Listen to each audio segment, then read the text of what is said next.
Hello everyone. So in this particular channel we'll be discussing some important concepts of physics as well as some important questions which have come in JEE, mains, advanced as well as NEET exam. Now in today's small demonstration, you can say, here we'll be discussing two questions from JEE advanced, but this will be beneficial even for NEET students also, because as I keep on telling to all my students that knowing physics is important. If you know the concepts of physics, you can solve any type of question, be it of JEE or be it of NEET. Okay, so the two questions that we will be discussing today with their solutions. So when you will go through the solution, when I'll explain it, you will come to know that what concept is behind that particular question, how to solve that question easily. So we'll be seeing that. So the first question that we are going to take today is a question from polarization of light. Now polarization of light, we know that there are only two important formulas on which the questions of polarization comes. One is you can say Brewster's law, and one is that is called as Malus law. Now Brewster's law involves when unpolarized light passes through a medium starting from some other medium, then light gets partially reflected, partially refracted, and you know what happens in that case. At a particular angle of incidence, we see that the reflected light becomes completely polarized, and that angle we call as the angle of polarization or Brewster's angle. Whereas in Malus law we use the concept, or we use Polaroids. These are crystals or devices which convert unpolarized light to polarized light, and we use the concept of transmission axis such that it allows a particular type of vibration of the electric field associated with light to pass through, and it stops the other type of vibrations, right? So the first question which has come in JEE Advanced: a point source S emits unpolarized light uniformly in all directions. At 2 points A and B, they have not mentioned where are the points, but 2 points are given, A and B. The ratio IA by IB, intensity ratio, is equals to R, small r, and this value is given as 2. Okay. Now if a set of two Polaroids having 45-degree angle between their pass axis, which is also called as the transmission axis, is placed just before the point B, then what will be the new value of R? Means IA by IB new value we have to find when the initial value was given as 2. So let's try solving this question and see how we can proceed with it. So as you see that here we have Polaroid, so we will be using the concept of Malus law, right? So what we have been given, that without using Polaroids, we have 2 points in space. IA by IB ratio is given as R, and this value is given as 2, right? Now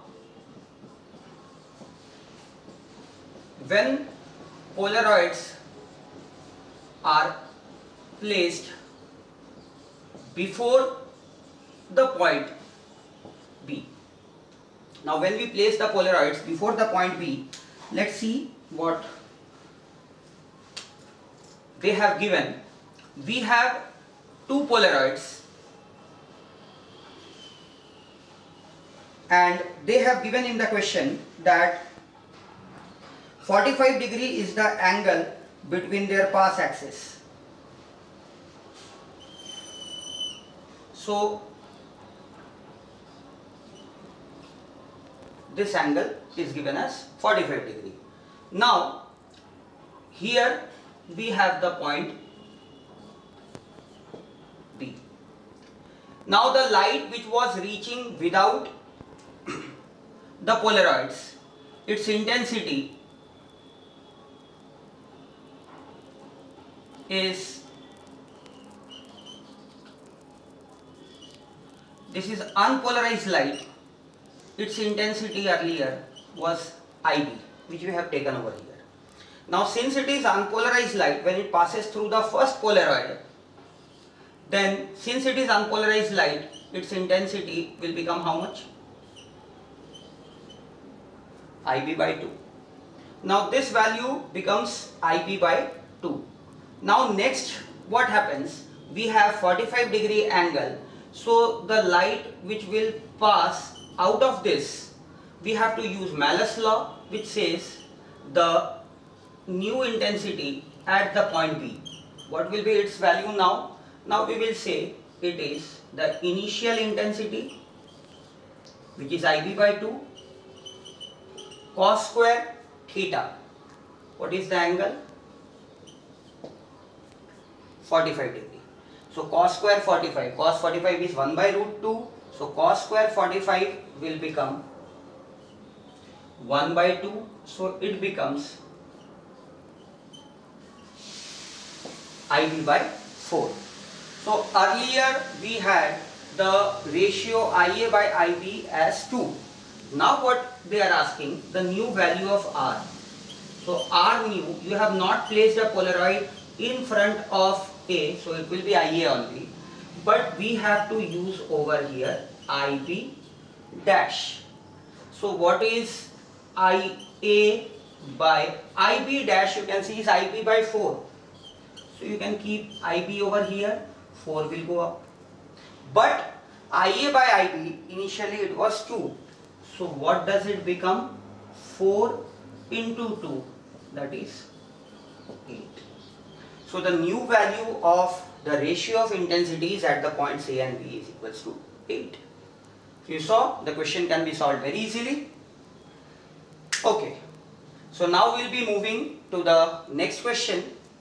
So this was a question from polarization chapter of optics. Now we will be moving from optics to a chapter which is feared a lot by students, but I keep on telling that you should not fear while you are studying something and trying to understand that. So the chapter name you have guessed, I think till now what chapter I am talking about. I am talking about the chapter called rotation. So even though this chapter, as I said, that students feel that it is difficult, but it's not so.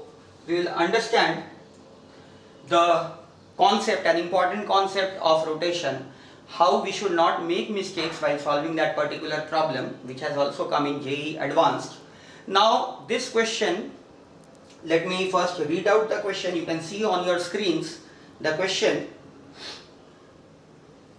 Well, they have given a disk of mass m and radius capital R is free to rotate about its vertical axis as shown in the figure. You can see in the figure you have got two disks. A battery operated motor of negligible mass is fixed to this disk at a point on the circumference. So the disk is fixed at the circumference of the bigger disk. Smaller disk is given fixed. Another disk of the same mass and radius r by 2 is fixed to the motor's thin shaft. Initially both the disks are at rest. The motor is switched on so that the smaller disk starts rotating at an uniform angular speed omega. Then the angular speed at which the larger disk will rotate is given as omega by n. So what is the value of n? We have to find that. So I hope you got the question. If not, you will see that they have given two disks.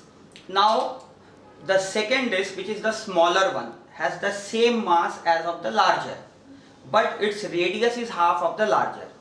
Now where is this disk fitted? It is fitted at the circumference of the larger disk. There is a battery operated motor. Due to that motor, what is happening? The smaller disk is trying to rotate. Now not trying, it is actually rotating. They have given in the question that the smaller disk rotates at an angular speed omega. Now since the system, if we consider the large and the small disk as a system, large disk plus smaller disk, if we take these two as a system, so whatever battery or motor is there, it is present inside the system, right? So there is no external torque on the system. So if we take large disk plus smaller disk as the system, so net external torque, if I take about any axis of the system, it will be 0. So let's take one suitable axis, say about axis of rotation of larger disk, we can take it as 0.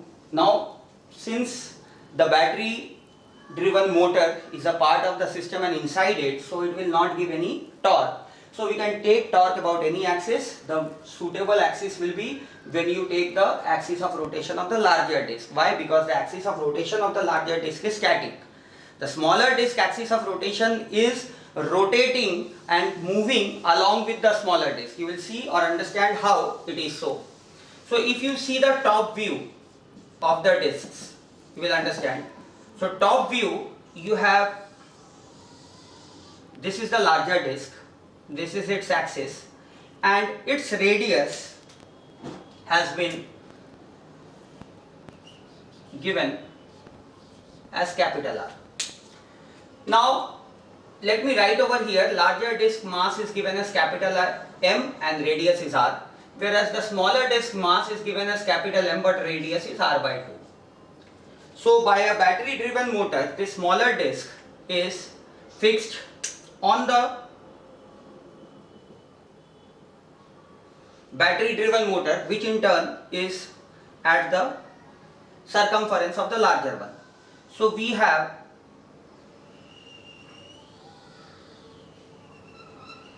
this is the smaller disk. Got it? Now this is its axis, this is the axis of the bigger one. Let's call this as O, let's call this as C. Now this one's radius is given as R by 2. Well, what is happening over here is, you can see that they have given that this disk is rotating, whichever sense it can be. Suppose this disk is rotating, the smaller one, due to the motor, it is rotating at omega. Now this one, it is rotating, this omega is about the axis which is passing through the point C. Okay. Now since the entire system was initially at rest, so we can say angular momentum about the axis of rotation of larger one, which I have taken as O. So this of the system, can I say, is 0 and is constant. It will be 0 and it will be constant. Now angular momentum, if you see, since it is 0, so if the disk, smaller disk is turning anti-clockwise, so we can understand that the larger one, as a consequence of its turning, the smaller one turning anti-clockwise, the larger one will turn clockwise. So suppose this one starts rotating about its central axis, that is O, at omega dash.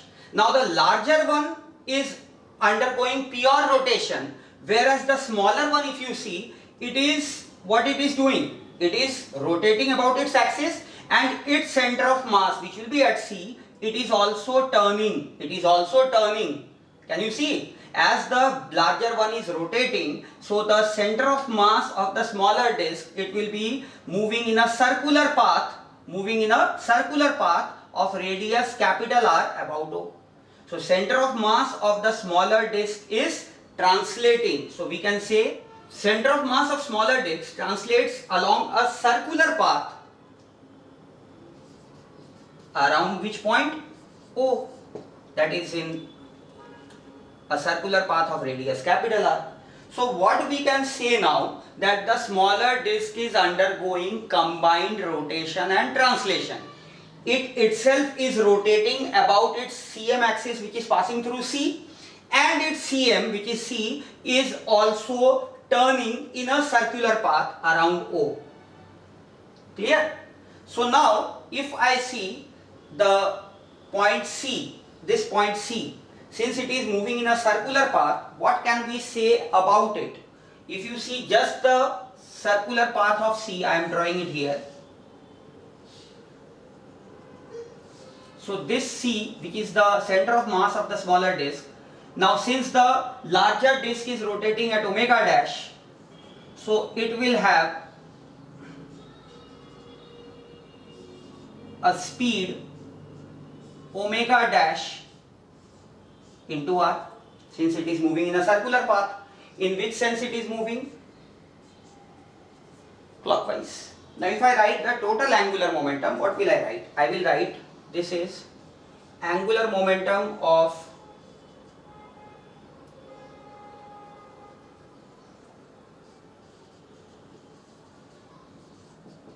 larger disk about O plus angular momentum of the smaller disk. This sum is equals to 0. Now larger disk, as I said, is pure rotation. What is the formula for angular momentum? I hope you all remember. Angular momentum for pure rotation is I omega. So moment of inertia I will take of the larger one, and its angular speed I have assumed this one as omega dash, right? So let's see the sense, it is clockwise. Now let's come to the smaller one. If you see the smaller one, it is rotating about its CM axis, so it will be moment of inertia of the smaller one about its CM axis C and turning at omega. But if you see the sense, it is anti-clockwise, right? But this is about its own CM axis, but it is undergoing combined rotation and translation, so I have to write one more angular momentum due to the translation of its CM. So due to its translation of CM, what I will write? Mass into velocity into perpendicular distance from the axis O, that is how much? R. Now what is the sense of this angular momentum? You can clearly see the sense is clockwise, right? Now both masses are given same only, so the sum total is equals to 0. Now since it is a vector quantity, axial vectors, so here if I take any one as positive, automatically the other will be negative. So what I can see from here, if I put the values IO of the larger one, moment of inertia of a disk about an axis perpendicular to its plane passing through CM, what is the formula? mr square by 2, correct? So mr square by 2 omega dash. Let's take the clockwise sense as positive, then this will become negative, IC omega. IC is moment of inertia of the smaller disk about its center of mass. What I will write again? mr square by 2, mass is m, but its radius is r by 2 square by 2 omega. Now this is clockwise again, positive, plus m. What is VC? VC is omega dash r, and there is one more r square. So the sum total becomes 0. So if I take the terms on one side, you can see m first will get cancelled.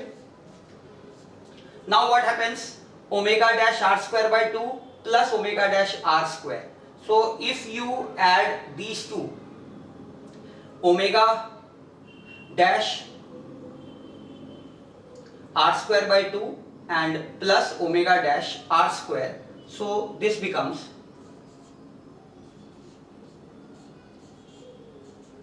3 omega dash r square by 2. This minus sign goes to that other side, and what it will become? It will become omega, let's see, r square, and here we have 2 2s are 4, 2s are 8. So from here 4. Now you can see r square also cancels. We have been asked what is the value of omega dash with which the larger disk will start moving or turning. So what is the value of omega dash from here? It is omega by 12. So the correct answer for this question is omega dash is omega by 12. So we have to understand that in this particular case, whenever we use conservation of angular momentum, whenever we are taking two or more objects as a system, if whatever is driving the system, rotating it, is inside the system, then there won't be any torque due to it. But you won't say that the kinetic energy remains conserved, because internal forces and internal torques, they can change the kinetic energy, right? So the kinetic energy of the system is changing because the battery is doing work. Understood? So battery is doing work, but it is not giving net torque to the system. So if one of the components of the system rotates, then automatically the other component will also rotate, so that the total angular momentum of the system remains conserved. So going by that way, we get the value of omega dash. If one thing at the end, if you would have say any confusion, or you could not figure out whether to take omega dash, this which is asked, clockwise or anti-clockwise, you could have taken it in any sense you want. You could have taken opposite sense. The only thing is the answer you would get as negative. So whatever assumption you took, that was wrong. So you'll understand that no, it cannot be anti-clockwise, it has to be clockwise. But conceptually speaking, we know that yes, if this is rotating anti-clockwise and the total angular momentum of system is 0, so that means the larger disk has to start rotating in clockwise sense. So I hope these two questions which we discussed of JEE Advanced, but as I said, that these questions are equally beneficial for JEE as well as NEET students in understanding and grasping the concepts, right? So we'll be meeting in our next lecture. So it's a request that do visit our channel and do subscribe to the channel, so that you can get more informative videos like this, where we'll be discussing concepts. Also we'll try to understand the intricacies of this particular subject to make physics easy. This is our main goal, to make physics easy. So thanks for your precious time. Thank you.